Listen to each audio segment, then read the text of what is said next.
Okay, let's unpack this. We have a document in front of us that is, it's fundamentally a high-stakes diplomatic scream for survival. That's a powerful way to put it. I mean, this isn't some routine memo, right? This is a small, beautiful island nation telling one of the world's superpowers, your global tensions are not just a headline to us, they are an active threat to our economy and our way of life. That framing is essential because it really captures the absolute gravity of the material we're diving into today. Our source material, as you said, it's centered entirely on a direct diplomatic communication. And the date is key. The date is critical, November 19th, 2025. It's from Prime Minister Gaston Browne of Antigua and Barbuda, and it's sent directly to U.S. President Donald J. Trump. And this letter, it carries a surprisingly sharp warning. The warning is crystal clear. There's a growing military buildup happening right now in international waters that are just. They're crucial for the stability and security of the entire Caribbean region. Precisely. And the mission of this deep dive is to move past the geopolitical headlines and really understand the material consequences. What it means on the ground. Exactly. We're aiming to grasp how great power tensions immediately jeopardize the economic structure and, frankly, the physical safety of these vulnerable small island nations. This isn't abstract. It's dollars, it's canceled bookings, and it's ruined livelihoods. And the core of the problem, and really the solution that's being proposed by PM Browne, is all about forcing renewed diplomatic engagement between the U.S. and Venezuela. This recommendation, dialogue over escalation, that's the central pillar we really need to analyze. Yeah. Why is diplomacy the only viable economic defense mechanism for a country like Antigua and Barbuda? And for you, the learner, this is a masterclass in how global risk just cascades down to the smallest players. It will give you a detailed view of the direct material consequences of these international disputes, all viewed through the specific high-stakes lens of Caribbean economic survival.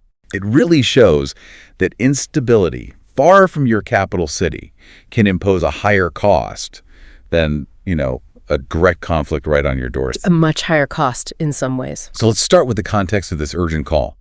The very basics.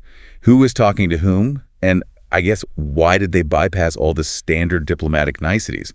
We have Prime Minister Gaston Browne, based in St. John, Antigua, and Barbuda, writing directly to the U.S. president. Right. This choice of channel, head of government straight to head of state, that alone signals acute alarm, doesn't it? It speaks volumes. It really does. It speaks volumes about the perceived immediacy of the crisis. When you're writing a letter like this, you're not engaging the State Department bureaucracy. You're trying to cut through all that noise and land the message on the recipient's desk immediately. You want them to read it.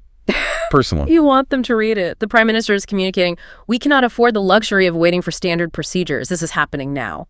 And that date, November 19, 2025, It just grounds this entire analysis in a specific moment of crisis. Yes.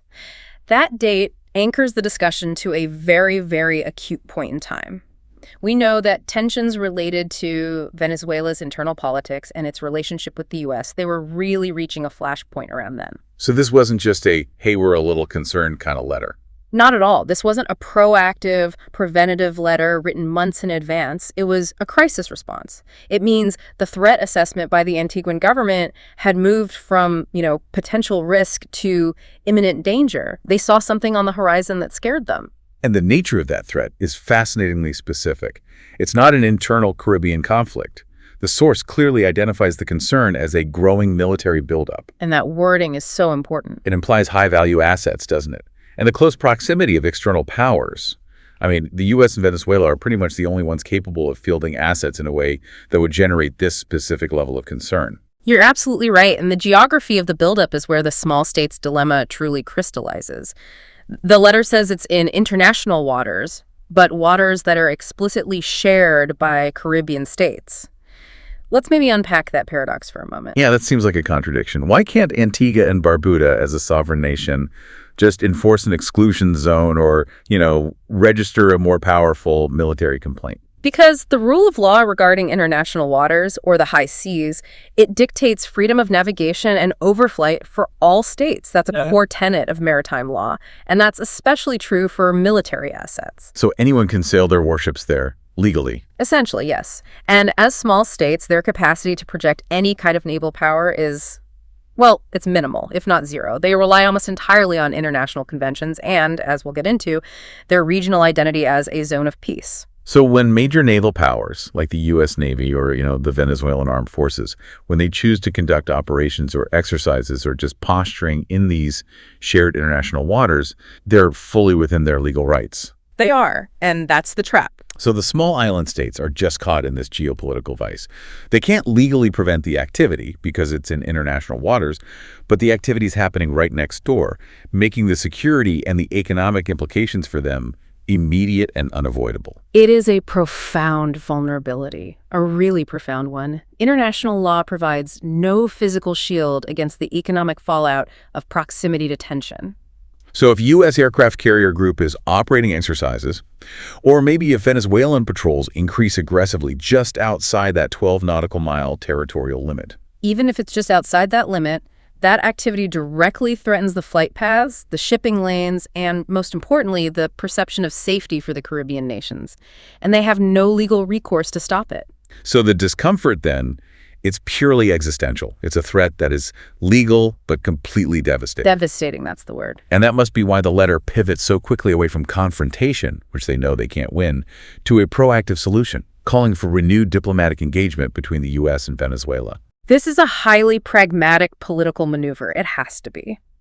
The Prime Minister is recognizing that appealing for a military withdrawal it's just politically unrealistic for global powers. They're not going to turn their ship around just because he asked. Of course not. Military assets are deployed for strategic reasons, and they won't be recalled merely because of a diplomatic letter, no matter how strongly it's worded. So, okay, if you can't force the military to withdraw, you have to lower the reason for their presence in the first place. You have to cool down the political temperature. Exactly. Diplomacy is the only available off-ramp that doesn't involve force. The goal is damage limitation. It's de-escalation via political dialogue. So the Prime Minister's argument is strategic. It's like he's saying, look, if you must operate in our shared space, please resolve the underlying dispute so that your presence there doesn't signal impending conflict, because that signal alone immediately ruins our economy. It's an urgent plea, a plea to prevent regional escalation through non-military means because those are the only means they have. The intervention is then, it's strategically designed not to challenge the strength of the major powers, but to shift the entire dynamic from a potential military confrontation, which is a zero-sum scenario for the Caribbean. A catastrophic scenario. Right, catastrophic. And shift it to a political negotiation, which, while it might be frustrating and slow, it at least holds the possibility of a nonviolent resolution that preserves the region's stability. The pragmatism it's just striking. And that plea for dialogue, it isn't arbitrary. It's not just pulled out of thin air. It's rooted in the Caribbean's most valuable, long-standing commitment, its identity as a zone of peace. Right. Prime Minister Browne uses this identity explicitly in the letter as both a moral argument and, more importantly, an economic defense. And this takes the conversation beyond just the current events of November 2025 and into a deeper regional ideology. We really need to understand what zone of peace truly means in the context of CARICOM and the broader history of the region. You do. Because this is more than just a nice slogan on a brochure, isn't it? It's a policy stance that they are now trying to weaponize in a diplomatic sense. That's a great way to put it. It is a historical stance. It dates back to the non-aligned movement and the region's commitment to avoiding internal and regional conflict, particularly during the Cold War when there was immense pressure to choose sides. So they've been building this brand for a long time. For decades. The Caribbean has, through concerted diplomatic efforts, largely maintained internal political stability. They've avoided the large-scale border disputes or regional wars that plague so many other areas globally. They actively cultivate a policy of neutrality and reliance on multilateral institutions like the OAS and CARICOM to resolve their disputes peacefully. And the PM highlights this success in the letter. He notes that the region has earned its reputation as one of the few places in the world where calm and stability still offer respite. And that, right there, is the core competitive advantage of the Caribbean. They position themselves as a global anomaly, a serene haven in what the letter rightly terms an increasingly turbulent international environment. It's their unique selling proposition. It is. Think of it this way. When you're choosing a holiday destination, especially for a family, the absence of military tension is a primary, if often subconscious, factor. Their stability is their primary marketing asset. So the Caribbean isn't just selling sun and sand. What they're really selling is assured safety, guaranteed respite, and political predictability. Precisely. And this is why this reputation is so fragile when it's faced with external military action. That carefully guarded reputation, built over decades of committed non-belligerence, can be eroded in a matter of hours by news headlines describing high-profile military assets operating nearby. And what's so fascinating here is that the commitment to peace, which is non-military by definition, is rendered instantly vulnerable by external military forces. I mean, how quickly does the practical meaning of zone of peace just evaporate when it's faced with naval posturing from major global powers? The erosion is instantaneous and it's total. Because for the tourism industry, perception is reality. That's it. The facts on the ground don't even matter as much. They almost don't. The definition of respite is negated entirely by the mere presence of military tension. Even if the U.S. and Venezuelan ships are 100 miles offshore, the consumer perception, that traveler in London or New York scrolling the news on their phone, is that conflict is adjacent to their intended vacation spot. And that perception immediately breaks the entire foundational commitment of the zone of peace. It shatters it. So the military buildup doesn't even need to be threatening their territory directly. The threat is in the risk profile it imposes on the shared waters, on the airspace, and just the general sentiment of safety. Which is everything. It is everything. The vulnerability of stability in this context is absolute. If a tourism-dependent region loses its reputation for being calm and politically neutral, it loses its defining economic feature. The letter is a recognition that the Caribbean's foundation of peace is fundamentally brittle when forces outside their control forces, with vastly superior military, might decide to use the shared space for their strategic signaling. And that makes urgent diplomacy the only collective defense mechanism they have available. The only one. The irony is just so stark, isn't it? The one thing they built their entire survival upon their peace is the one thing they have the least physical power to defend from external aggression. The economic defense is the peace itself. Which brings us to it. Now we arrive at the material reality that motivated this entire diplomatic effort. This section has to be the core of our deep dive because the Prime Minister laid out the economic calculus with just brutal precision. The letter emphasizes that the economies of Caribbean small states are highly vulnerable to geopolitical tensions. And this is that high-stakes lens we promised at the start. We have to move beyond generalities and look at the structural vulnerability. The letter says these states are particularly tourism-dependent nations. That's the key phrase. It's everything. This isn't just a convenient income stream. In places like Antigua and Barbuda, tourism can account for upwards of 50, even 60% of GDP, and significantly more of their foreign exchange earnings and employment. When that industry stops, the entire national economy just ceases to function. And the Prime Minister details the speed of this catastrophe. He states that a hint of armed confrontation in our waters reverberates instantly. We need to analyze exactly why that shock is instantaneous, why it isn't just a gradual downturn. It's instantaneous because the tourism industry runs on confidence and, crucially, advanced bookings. It's not like a manufacturing sector that might gradually slow production over a quarter. Tourism is highly, highly susceptible to future perception. The psychology of the traveler. Absolutely. A single day of bad press about military tension can wipe out weeks or even months of projected revenue, just like that. So let's break down the 4 specific channels of instantaneous damage that are detailed in the letter. Let's start with the most immediate indicator, hotel bookings. The damage here is dual-layered. You've got immediate cancellation and you've got deterrence. Okay, what's the difference? Well, immediate cancellation happens when travelers, especially those who booked flex fares, see the news and just exercise their option to pull out. They get their money back. But honestly, the more damaging one is deterrence. The people who haven't even booked yet. Exactly. Tourism operates on a long booking curve. Many visitors book 6, 9, even 12 months in advance. So when those prospective travelers see the region is adjacent to a geopolitical flashpoint, they immediately shift their purchasing power elsewhere. It's a simple calculation for them, I imagine. The decision-making process is incredibly simple.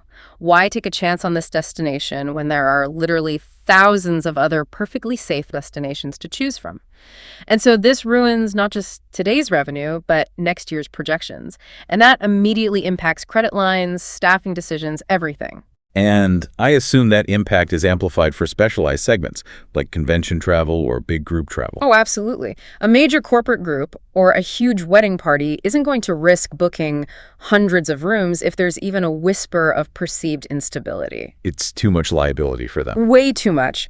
Those large group bookings are the most risk-sensitive segment of the entire market.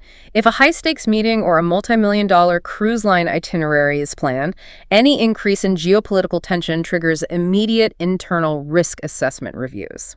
And what happens then? If the risk profile changes even slightly, that entire booking moves. It goes to Miami, it goes to Cancun, it goes to Bermuda overnight. The Prime Minister is implicitly stating that these bulk revenue streams, the ones that anchor the entire season, are the very first casualties. Okay, so that's the hotels. The second channel is the absolute lifeline of the islands. Yeah. The airlines. How do airlines react instantaneously to military buildup, even if it's, 100 miles away from the airport? Airlines operate under incredibly stringent and tightly managed risk assessments. These were dictated by their aviation insurance underwriters and by national civil aviation authorities. The mere proximity of high-value military assets, especially naval vessels or military aircraft, can force immediate and very expensive changes. Such as, what kind of changes are we talking about? The insurance factor is paramount. If the U.S. and Venezuelan naval activity is deemed sufficiently close or aggressive, insurance companies may redefine the risk category of the air corridor or the destination airport itself. And that costs the airline money. Instantly. It instantly drives up the cost of what's called hull war risk insurance for the commercial aircraft flying into the region. So you have a sudden spike in your operating costs combined with the expected drop in passengers due to deterrence, and suddenly those routes become instantly unprofitable. So the airlines might just cut their losses. They might reduce frequency, switch to smaller aircraft to save fuel, or in the worst case scenario, they just pull out of the market entirely. And the lack of airlift capacity is a death blow, right? I mean, if the flights dry up, even a fully booked resort is completely unreachable. Precisely. The hotel sector becomes collateral damage of the airline's risk assessment. And it's not just insurance, they're looking at safety. If the news suggests any risk of restricted airspace, or maybe the use of specific coordinates for naval drills that might interfere with flight safety protocols, airlines will immediately reroute or cancel. They cannot afford even a marginal safety risk associated with geopolitical tension. Okay, so we've covered tourism revenue and access. Let's move to the third critical channel mentioned in the letter, foreign investment. This isn't about immediate cash flow, but the long-term structural viability of the whole economy. This is where we introduce concepts like sovereign risk rating and risk premium. Investors, whether they're, building a new resort, funding infrastructure upgrades, or just buying government bonds, they are constantly assessing the political and financial stability of the nation. And how does a military buildup affect that assessment? It immediately triggers a review and a potential downgrading of the sovereign risk rating. Geopolitical tension is classified as external systemic risk. It's a huge red flag. And what does that mean in practical terms? It means if this risk increases, the interest rate on government debt, the bond yields, they must increase to compensate the investor for taking on that extra risk. This is the risk premium. So if Antigua needs to borrow money to fund its healthcare or education, it suddenly costs them significantly more because of U.S.-Venezuelan tensions happening miles away. So long-term capital projects just braiding, they freeze up. The construction of new ports, the expansion of airports, the funding of new resorts, they get put on hold or pulled entirely. Yes. Capital is highly mobile and it is extraordinarily risk-sensitive. Investors will pull existing capital or, crucially, they will freeze new foreign direct investment, or FDI. If they see military tensions adjacent to a $200 million resort project they were planning, they calculate the probability of loss of investment due to conflict, coupled with the certainty of drastically reduced profitability due to damaged tourism perception. And the rational decision is to go elsewhere. The only rational decision is to take their capital and deploy it in a less volatile region. This starves the Caribbean economy of necessary long-term development funds. So the impact here is measured in decades of lost development potential, not just in quarterly revenue drops. Which leads us to the final and most crucial channel, the human cost. The livelihoods of what the letter calls hundreds of thousands of families. This is the translation of all that high finance into household reality. When the hotels are empty, the airlines aren't flying, and the construction projects are frozen, the entire service ecosystem just collapses. We're not just talking about the people working at the big hotel chains. No, not at all. We are talking about the ripple effect across the entire informal and formal economy. So the local suppliers, the fishermen selling their catch to the resorts, the farmers, the taxi drivers? Precisely. The vendors selling crafts on the beach, the cleaners in the resorts, the local tour guides, the restaurant staff, their employment is immediately precarious. And because these are small economies with very limited buffers, the loss of tourism income translates directly into immediate household financial crisis. Which could lead to potential food insecurity, increased societal instability. This is why the Prime Minister is so urgent. He is trying to stave off a full-scale domestic socioeconomic crisis that's being caused entirely by external geopolitical maneuvering. And the Prime Minister used a very striking piece of imagery in the source material to describe this lingering effect, the warning of the long shadow.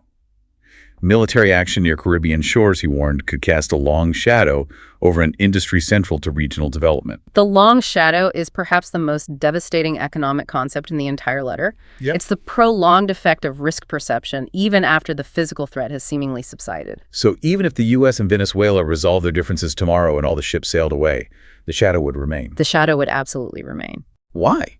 Why wouldn't the tourists just immediately return? Because consumer trust is broken. And reestablishing massive logistical operations takes a lot of time.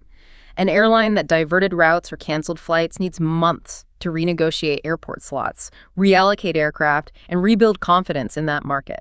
And the risk profile doesn't just reset to zero. Not at all. More importantly, that geopolitical risk is now part of the history of the destination. Insurance underwriters, having just raised the risk premium, are not going to lower it instantly. Travelers who avoided the region once will maintain their caution, particularly those who booked their big vacations far in advance. So the recovery period is extended by months, maybe even years, simply because of the lag in risk readjustment and the massive marketing costs required to convince the global public that the zone of peace reputation is actually intact again. That's the shadow. It's prolonged economic stagnation caused by perceived rather than actual ongoing conflict. And the small nations, they bear the full cost of repairing their reputation, which was damaged by actions completely external to them. The fundamental relevance for you, the learner, is this. In an interconnected, tourism-driven world, the economy of a small state is essentially a hostage to the risk calculus of great powers. It makes the threat of proximity a form of instant financial warfare. It's a silent economic siege. So, given these catastrophic, immediate, and prolonged economic risks that we just detailed, the Prime Minister's appeal had to be executed with extreme diplomatic finesse. The goal was to secure dialogue without alienating the powerful recipient. Absolutely. The letter is a masterclass in appealing to the recipient's self-image. It's really quite brilliant. PM Browne urged President Trump to follow your instincts, which, as far as I have seen, are rooted in dialogue and negotiation. This is highly strategic language. It's not a criticism at all. It's a compliment that suggests that taking the path of dialogue is the superior natural choice for the U.S. president. It's framing it as his idea. It creates a diplomatic off-ramp that preserves face for everyone involved. By framing negotiation as an instinct, the Prime Minister makes engagement a personal strength of the president rather than a forced concession due to a smaller state's complaint. It allows the U.S. side to pivot toward de-escalation without admitting any strategic fault in the original military buildup. Right. It completely shifts the narrative from military posturing to political leadership. The letter also provided some crucial, actionable intelligence that made the diplomatic option seem immediate and viable. The source included the key detail that Venezuelan President Nicolás Maduro has signaled willingness to engage in direct discussions. And this is the strategic wedge the Prime Minister needed to drive home his point. It forces the issue. If the opportunity for dialogue is clearly available and waiting on the table, then failing to engage becomes a choice. It becomes a chase to prioritize escalation. The PM is subtly raising the stakes for the U.S. He is. By confirming Maduro's stated willingness, the refusal to meet becomes the act of choice for conflict, and consequently the act of choice for the economic destruction of the Caribbean. It effectively removes the excuse of, well, the other side won't talk. It places the burden of non-engagement entirely on the party that's refusing to come to the table, and that increases the diplomatic pressure from regional bodies and other allies. And this choice, this fork in the road between dialogue and escalation, is where the Prime Minister delivers his most powerful, almost philosophical conclusion. He acknowledges the difficulty of negotiation, calling diplomacy slow and imperfect. Which it is. Which it absolutely is. But he asserts that it delivers fewer sorrows than the alternatives. Let's really unpack the sheer weight of that phrase, fewer sorrows. It's a remarkably humane yet devastatingly practical metric for international policy. What specific sorrows is he referring to that are avoided by this slow, imperfect process? The word sorrows is such a deep linguistic choice. It's not just fewer problems or lower costs. It evokes a profound sense of tragedy. I think we were talking about the avoidance of several things. Such as? First, economic collapse, the sorrow of entire national economies just imploding, mass job loss, and the resulting social and political instability. And that leads to humanitarian crises. Well, of course. If tourism dries up, food and medicine imports could falter, leading to acute humanitarian need. Then you have the sorrow of a migration crisis. Mass internal and external migration as people flee impoverished, unstable islands, which then overwhelms neighboring nations. There's also an intangible sorrow, isn't there? There is. The sorrow of losing the carefully constructed identity as a zone of peace and replacing it with fear and uncertainty. And then finally, there's the physical risk of conflict logistics. Even if direct conflict is averted, the sorrow associated with major powers using the shared space for exercises, risks to trade routes, potential accidents, disruptions to maritime security, is a whole cascade of sorrows. So the Prime Minister is contrasting the inevitability of this profound human tragedy with the frustration of diplomatic tables, bureaucracy, and slow political processes. It makes the choice between the two fundamentally unbalanced. Precisely. And if we connect this back to the instantaneous economic destruction we detailed earlier, the cancellation of flights, the flight of capital, the comparison becomes inescapable. Slow, imperfect diplomacy is infinitely preferable to the instantaneous damage caused by even a mere hint of armed confrontation. The entire letter is really a plea based on the overwhelming and immediate economic argument for choosing the option that generates fewer sorrows. That's the core message. The geopolitical maneuvering of the major powers is, to them, an abstract game of chess. But the consequence of that game, if it's played too close to the islands, translates directly into massive, immediate, and protracted human sorrow. So what does this all mean for you, the learner? We've taken a deep dive into this specific, time-sensitive diplomatic warning. We've dissected not just what the Prime Minister said, but how the mechanisms of risk and capital actually work in this interconnected world. And the synthesis is pretty clear, I think. A small state effectively staked its entire national economic security, which is completely reliant on its reputation for tourism, on the immediate success of U.S. Venezuelan de-escalation. Their survival literally relies on external powers choosing dialogue over military posturing. The core takeaway here is the extreme vulnerability of stability in the modern era.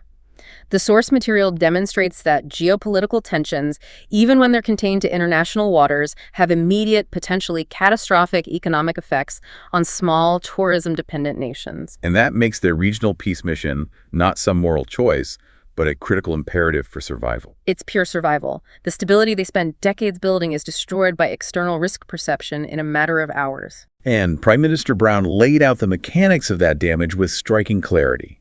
You break the reputation of peace, the money stops flowing, and hundreds of thousands of families suffer instantly. And this raises an important question for you to mull over or maybe explore on your own. Given the absolute reliance of the Caribbean on its reputation for calm and stability, and knowing that challenging an external military buildup with their own military is not a viable option, what non-military tools does a zone of peace have left to protect itself? That's a tough question. It is. When the military buildup threatening it belongs entirely to powers outside its borders, and the threat is purely economic, how far can a small nation push the boundaries of collective international diplomacy, moral appeal, and economic leverage before those tools simply run out? It's the ultimate paradox of the non-military state, isn't it? Yeah. How do you enforce peace when your biggest threat operates entirely within the bounds of international law? A truly deep concept to consider. Thank you for joining us on this deep dive.